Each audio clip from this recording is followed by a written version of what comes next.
नमस्कार दोस्तों, आज हम भगवद गीता के चौथे अध्याय के बारे में जानेंगे। श्री कृष्ण भगवान अर्जुन से बोले, हे अर्जुन, यह मैंने तुझे जो ज्ञान उपदेश दिया है, इसे पहले मैंने सूर्य को कहा था। सूर्य ने मनु से कहा, मनु ने राजा इक्ष्वाकु से कहा। इसी परंपरा से यह योग सब राजर्षियों ने जाना, परंतु अधिक समय व्यतीत होने से ये लुप्त हो गया। अब यही पुरातन योग मैंने तेरे प्रति कहा है। यह योग वास्तव में तेरे लिए इसलिए कहता हूँ कि तू मेरा भक्त और प्रिय सखा है। अतः एकाग्रचित होकर सुन। आई वस्तु का हर्ष न कर और चली गई का शोक न कर। हर्ष शोक से रहित होकर चित्त को स्थिर रख। हे प्रभु, अर्जुन आश्चर्यचकित होकर बोला, आपका जन्म तो अब इस काल में हुआ है और सूर्य का जन्म शास्त्रों वर्ष पुराना है। आपने सूर्य को यह ज्ञान कब और कैसे दिया? हे वासुदेव, कृपया समझा कर कहे। हे अर्जुन, श्री कृष्ण भगवान बोले, तेरे और मेरे कई जन्म हो चुके हैं। मैं उन सब जन्मों को जानता हूँ, किंतु तुम भूल गए। हे अर्जुन, मैं जन्म से रहित, अविनाशी, संपूर्ण प्राणियों का स्वामी, अपनी प्रकृति में स्थित हूँ तथा अपनी माया से जन्मता हूँ। हे भारत, जब जब धर्म की हानि होती है और अधर्म का प्रबल हो जाता है, तब तब ही मैं जन्म लेता हूँ। मैं साधुओं की रक्षा, पापियों के नाश और धर्म की स्थापना के लिए प्रत्येक योग में जन्मता हूँ। जो मेरे इस अलौकिक जन्म और कर्म के तत्व को जानता है, वह पूर्ण जन्म नहीं लेता है और मुझ अविनाशी परमेश्वर में लीन हो जाता है।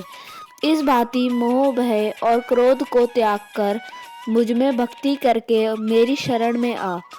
बहुत से मनुष्य ज्ञान रूपी तप से पवित्र होकर मुझ पे मिल जाते हैं। जो जिस भाव से मेरे समर्पण करते हैं, उसे मैं उसी प्रकार का फल प्रदान करता हूँ। हे पात्र, मनुष्य सभी प्रकार से मेरे अनुसरण करते हैं, अर्थात वे चाहें जिसकी भी सेवा करें, वह मेरी ही सेवा है। मनुष्य लोक में कर्म सिद्धि की इच्छा करने वाले देवताओं का पूजन करते हैं, क्योंकि इस लोक में कर्म की सिद्धि शीघ्र होती है। मैंने अपने गुण और कर्म से ही चारों वाणी की सृष्टि की है। सृष्टि का कर्ता मैं हूँ, तथापि मुझे अकृता अविनाशी ज्ञान। कर्म मुझे बंद नहीं कर सकता है, क्योंकि कर्म फल में मेरी कामना नहीं है।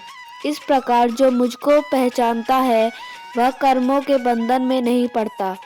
अतः पूर्व पुरुषों के लिए हुए कर्मों को तो भी कर। हे अर्जुन, कर्म क्या है और अकर्म क्या है, इसके विचार में विद्वान की बुद्धि भी चकरा जाती है। उसी कर्म का वर्णन मैं तुझसे करूँगा, जिससे जानकर तुम संसार के बंधन से छूटकर मोक्ष के अधिकारी हो जाओगे। हे अर्जुन, एक तो कर्म है, एक अकर्म और एक विकर्म। शास्त्रों के अनुसार स्नान से लेकर नित्य कर्म आदि करने को कर्म कहते हैं, और जो भूल से पाप कर्म करे उसे विकर्म कहते हैं। किंतु जो आलस्य या अज्ञान से शास्त्र विहित हो कर्मों को त्याग देता है, उसे अकर्म कहते हैं। जो पुरुष इन तीनों ही कर्मों को शास्त्र अनुसार समझकर करते हैं, ऐसे बुद्धिमान पुरुष श्रेष्ठ सत्य कर्मी कहलाते हैं। यह तो कर्म करने की बात कही। अब आगे सुन। जो मनुष्य मेरी महिमा जानने का अभिलाषी है, उसे मुझे ज्ञात उपजा है। उस ज्ञान से उसे किसी कर्म का आरंभ नहीं उपजता है। वह काम क्रोध से रहित है। ज्ञान अग्नि से जिसके सब कर्म उपल हो गए, ऐसे मनुष्य को विवेकी पुरुष पंडित कहते हैं। फिर वह ज्ञानी पुरुष कैसा है, जिसने सभी कर्मों को त्याग दिया और कर्मों के फलों का भी त्याग कर दिया।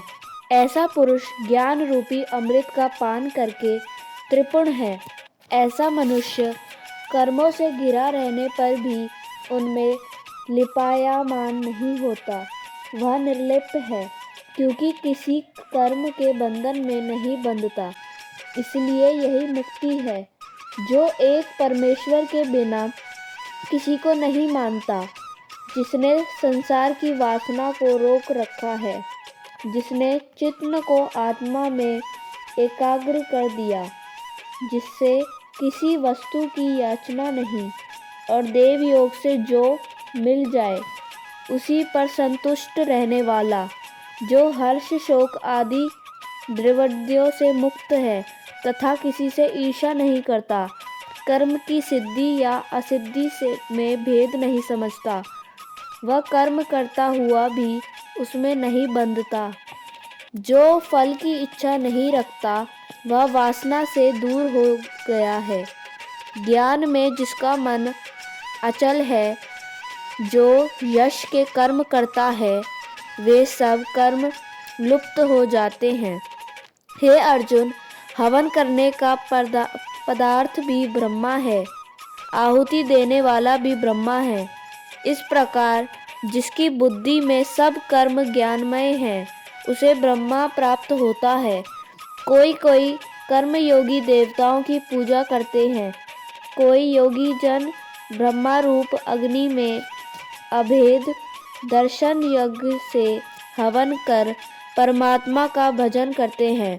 कुछ ऐसे भी हैं जो अपनी इंद्रियों तथा कर्मों को संयम रूप अग्नि में होम कर देते हैं, और जितने ही इंद्रिय रूप अग्नि में इंद्रिय के रूप में शब्दादि विषय हो को होम देते हैं, कितने ही लोग इंद्रियों के सब कर्मों को और प्राणियों के कर्मों को भी आत्मज्ञान से प्रज्वलित संयम रूप अग्नि में होम कर देते हैं।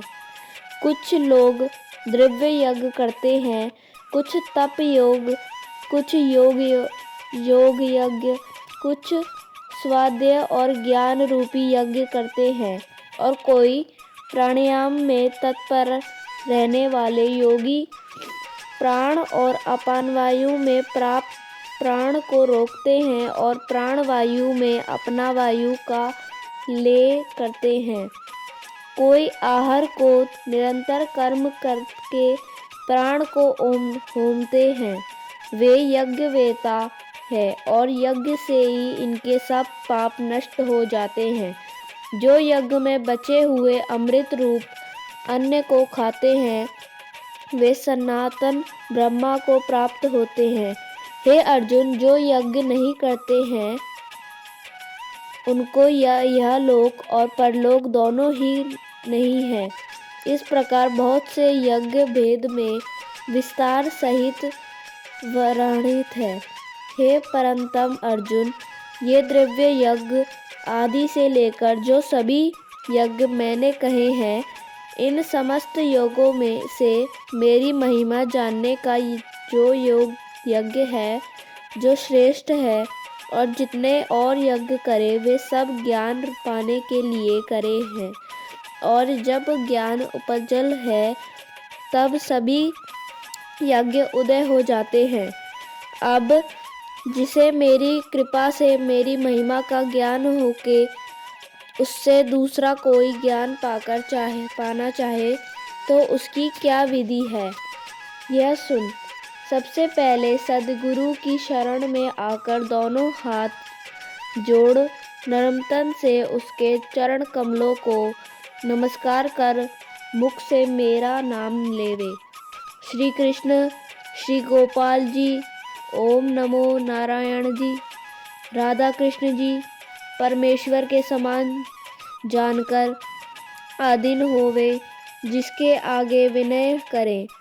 हे प्रभु जी, हे गुरुदेव जी, कृपा कर श्री भगवान जी को जानने का ज्ञान मुझे दान करो, और ज्ञान देने वाला जो सद्गुरु है वह उसे ज्ञान श्रवण कराए।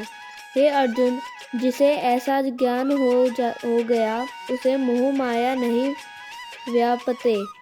उसे समस्त प्राणियों में केवल ब्रह्मा के ही दर्शन होंगे। उसके लिए कोई भेदभाव नहीं होगा। अब इस ज्ञान का फल सुन। जाने अनजाने प्राणियों ने जितने भी पाप किए हैं वे सारे पाप मिट जाते हैं। जिस प्रकार अग्नि लकड़ियों के अंबर को जलाकर भस्म कर देती है, वैसे ही ज्ञान रूपी अग्नि सब कर्मों को जलाकर भस्म कर देती है। इस लोक में ज्ञान के समान पवित्र और कुछ भी नहीं है। हे अर्जुन, ज्ञान महापवित्र है और ये ज्ञान कब उपजता है? जब प्राणी चिरकाल तक मेरे साथ जुड़ा रहता है, उसकी आत्मा से तब स्वयं ज्ञान उपजता है। जो मेरा ज्ञान पाने का इच्छुक हो वह सावधान होकर पढ़े और समझे। जो इंद्रिय को वश में रखे वह ज्ञान पा सकता है। ज्ञान के मिलने से परम शांति, परम सुख तत्काल ही प्राप्त होता है। और जो अज्ञानी पुरुष है उनमें मेरा ज्ञान पाने की इच्छा नहीं, जिसकी आत्मा में संयम नहीं, उनकी आत्मा नष्ट को प्राप्त होती है। उसे ना इस लोक में सुख मिलता है और ना परलोक में। मगर जो मेरे साथ जुड़ जाते हैं उन्हें कोई संयम नहीं व्यापता है। ऐसा जो योगी यानी है उन्हें कोई लालच हिला नहीं सकता। इस कारण से हे अर्जुन, तेरे हृदय से ही संयम उपजा है। अतयम ज्ञान से हृदय हुआ चित्त के इस संयम को ज्ञान रूपी तलवार से काटकर मेरे बनाए हुए कर्म योग को करने के लिए प्रस्तुत हो। इति श्रीमद् भगवद गीता शुपनिषत्सु ब्रह्म विद्यायां योग शास्त्रे श्री कृष्ण अर्जुन संवादे कर्म योगो नाम। तो दोस्तों, यहीं पर हमारा भगवद गीता का चौथा अध्याय समाप्त होता है। आपको हमारा यह अध्याय कैसे लगा हमें कमेंट बॉक्स में ज़रूर बताएं। धन्यवाद दोस्तों।